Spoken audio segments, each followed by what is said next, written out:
good afternoon. Oh, we're live already. Good afternoon. Happy Saturday. Happy Saturday. Afternoon na po. 1:42 p.m. in Ontario, Canada. I'm hot, kuya. Okay. Good afternoon, happy Saturday, good morning, good evening, kung saan man po kayo sa mundo. I hope your day is amazing, your weekend is awesome. Pauwi pa lang ako kasama si kuya. Say hi naman, kuya. Ano? Yung kamay lang. Sorry, I can't. Ayan, oh, here. Yeah. Anyhow, happy Saturday.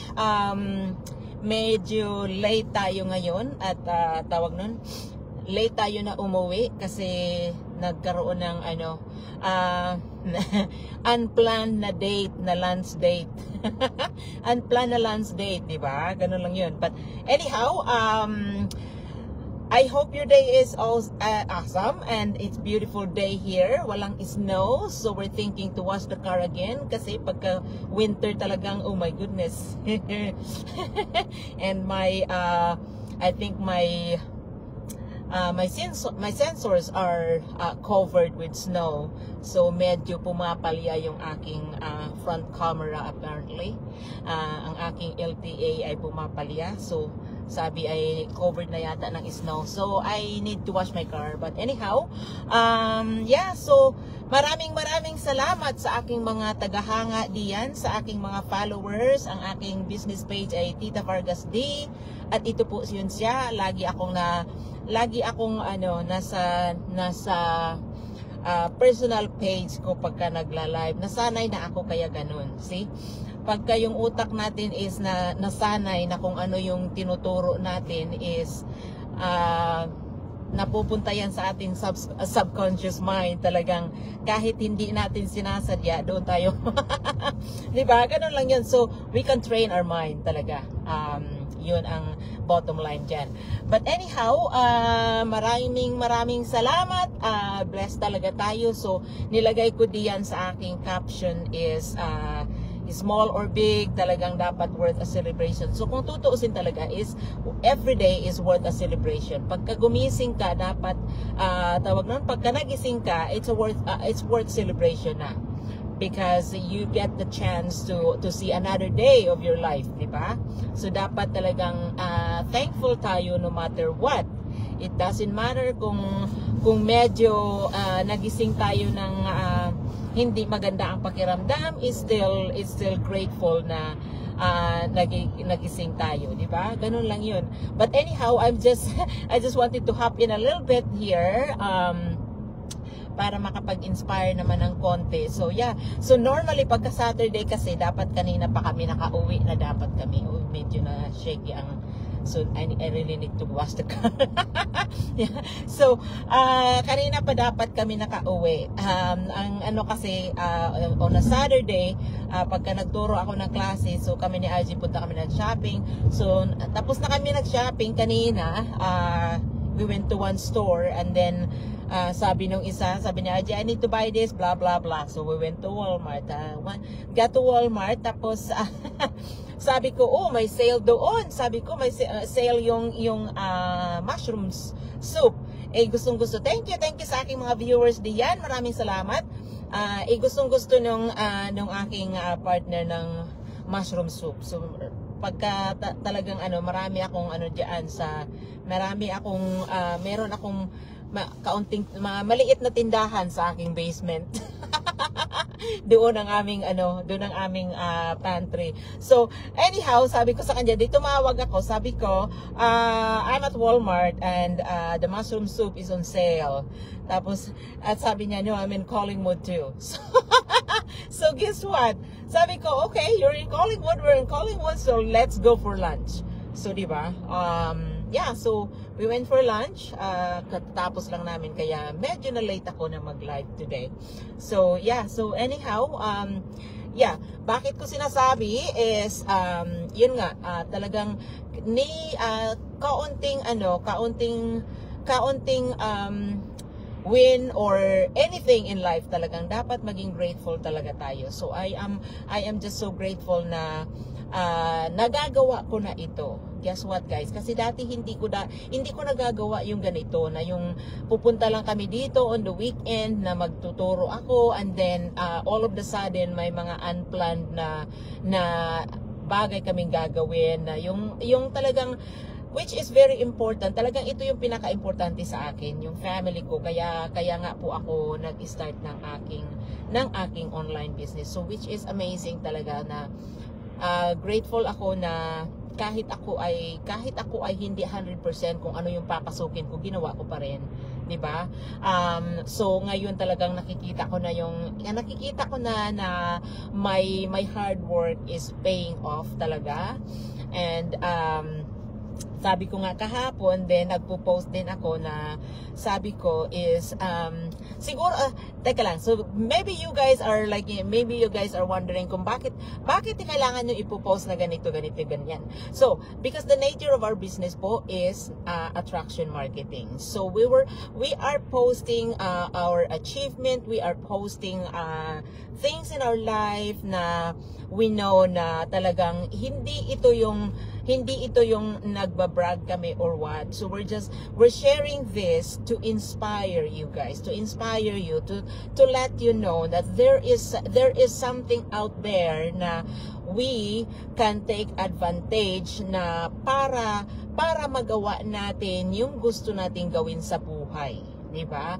Hindi lang yung because of course we are grateful na meron tayong trabaho. I am really grateful kasi itong pumapasok pa rin naman ako, meron pa rin akong trabaho, but this one is really amazing. I really love it. I love what I do, and I have flexibility on my time. But hindi rin mangyayari ito kung hindi ako naglakas ng loob na iwanan yung dati kong full-time job.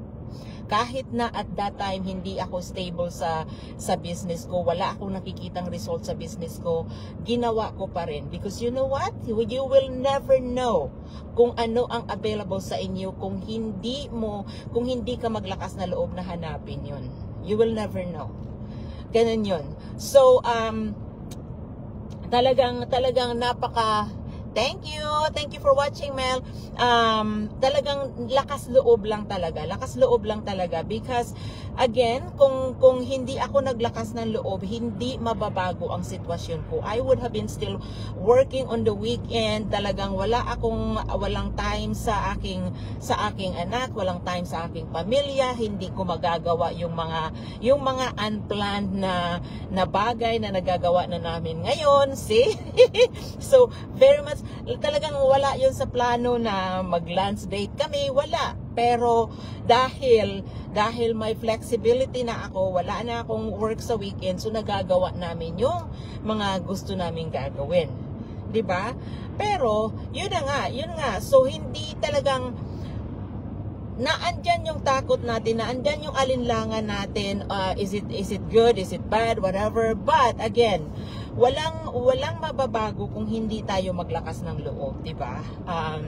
So ganun lang 'yun. But anyhow, I am so grateful na talagang kahit na wala akong nakita na result dati is talagang nagpupursige pa rin ako, tinutuloy-tuloy ko pa rin na i-work out yung aking business. So which is talagang ngayon nakikita ko na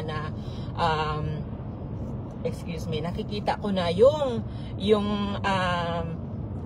bunga ng aking pagsusumikap. So, yun nga. So, dati hindi ako nakakapagbayad ng aking car insurance for the whole year. Hindi ako nakakapagbayad ng ganon. But yesterday, oh my God, kasi ang aming insurance is due on the 4th of March. So, palagi kasi ang aking partner talagang yearly yan siya nagbabayad. So yearly yan siya. Pero dati hindi ako nakakapagbigay sa kanya na yung all at once na bibigyan ko siya. Siya nagbabayad, ginagamit niya credit card niya, pero nagbibigay ako sa kanya unti-unti. Ganon. Dati, yun ang ginagawa ko. Pero yesterday, oh my God, sabi niya sa akin, I'm going to pay the car insurance kasi doon na nga po kami sa March. Sabi ko, okay. Tapos, nagulat siya, nagulat siya, binigyan ko siya ng check, sabi ko sa kanya, how much was mine? Sabi niya, oh, this much. 1,700 something. Tapos nagulat siya, sabi ko, okay, sinulatan ko lang siya ng check, binigyan ko siya ng buo, sabi niya, are you sure? Are you sure? Sabi ko, yes. See?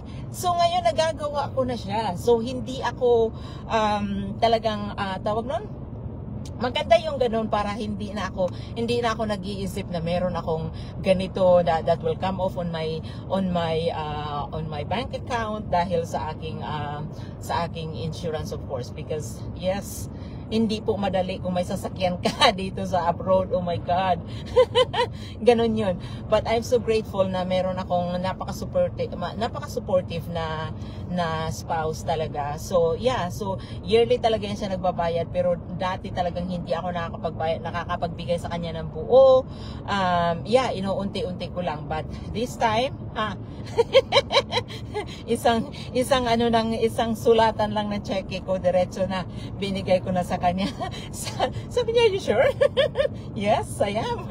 Sabi kong ganun. So, yeah, so talagang natutuwa lang talaga. So, hindi ko sinasabi lahat ng ito para magmalaki or what, dahil wala akong maipagmamalaki. Lahat ng bagay na meron tayo ay hindi po iyan panghabang buhay. Iyan po ay bigay lang sa atin ng Panginoon. So, dapat magpasalamat talaga tayo. So, I am just sharing this one to inspire you guys na talagang meron tayong hindi lang grateful tayo na nandito tayo sa abroad na maraming trabaho na naghihintay sa atin. Pero yes, dapat talagang iisipin din natin ang sarili natin, because every time na meron tayong additional job, that is the time that we take away from our family, di ba? Iti-trade mo ang time mo para sa pera. Iti-trade mo ang time mo para sa anak mo, para sa pera. 'Di ba? Ganon 'yon. Ganon yan. Pero talagang again grateful tayo na maraming trabaho dito kung masipag ka lang. Kaya lagi akong nagtataka kung bakit may mga tao na sasabihin na wala akong trabaho. What? There's a lot of work here in Canada. There's a lot of work. A lot of work. Masipag ka lang, hanapin mo lang talaga yung trabaho, makikita mo.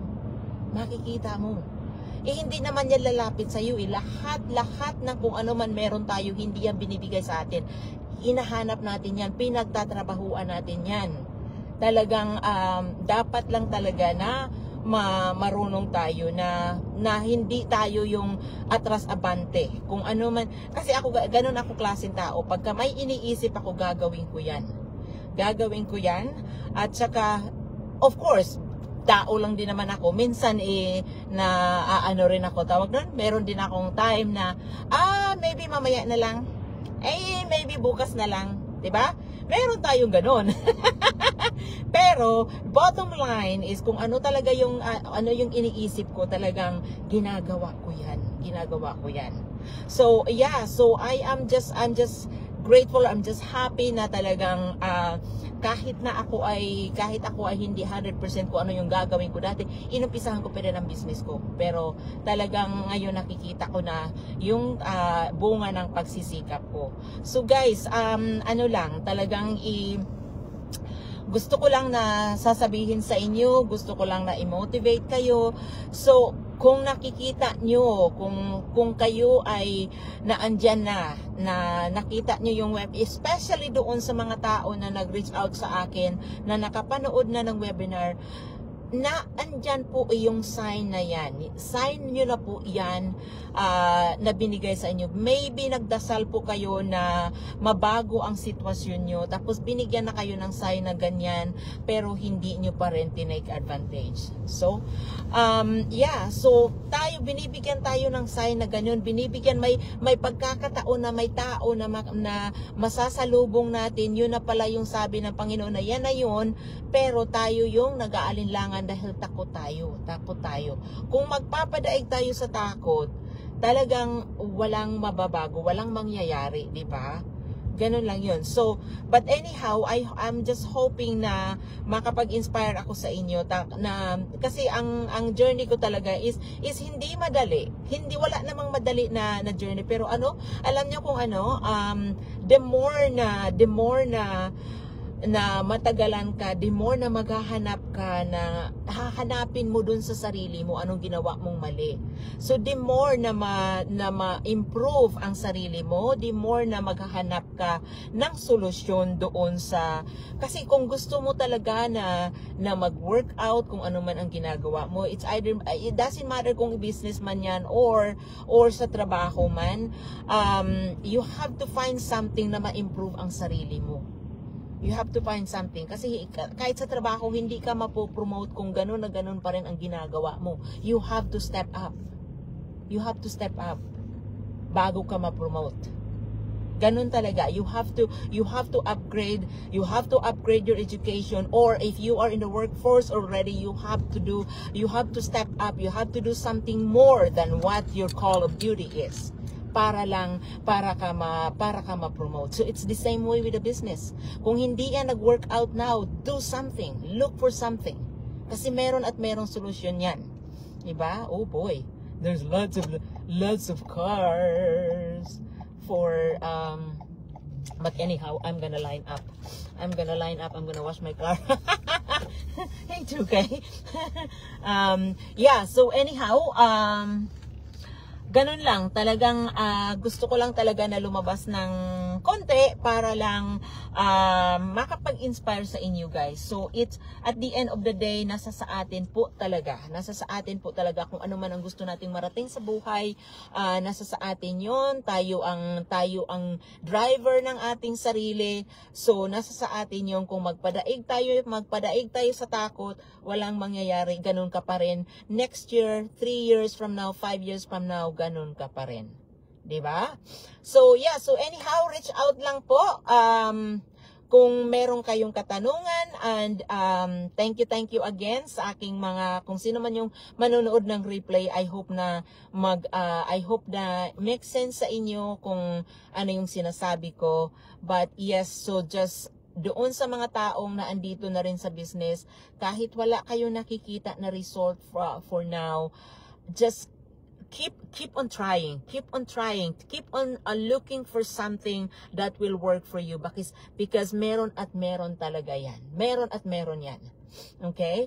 Not unless kung hindi nyo hahanapin, hindi yan lalapit sa inyo. Hindi yan lalapit, di ba? Di ba ang sabi nga, nasa tao ang gawa, nasa Diyos ang awa. Anong i-bless the Lord kung wala ka namang ginagawa, di ba? Ganun lang yun. But anyhow, I hope na nakapag-inspire ako sa inyo kahit paano. I hope that and again, of course, reach out kung meron kayong katanungan, and I'm always open for anything na tawag nun, regarding sa business or kahit na kung anong maitulong ko, wala akong I'm always open for that. But anyhow, I hope na make sense talaga yung sinasabi ko, and I hope na the rest of your day will be amazing. And yeah, so God bless everyone, and thank you so much again sa aking mga followers, sa aking mga tawag nun, sa aking mga fans diyan. Thank you so much. Enjoy the rest of your Saturday, and God bless you all. Take care everyone. Touch base with you again later. Thank you.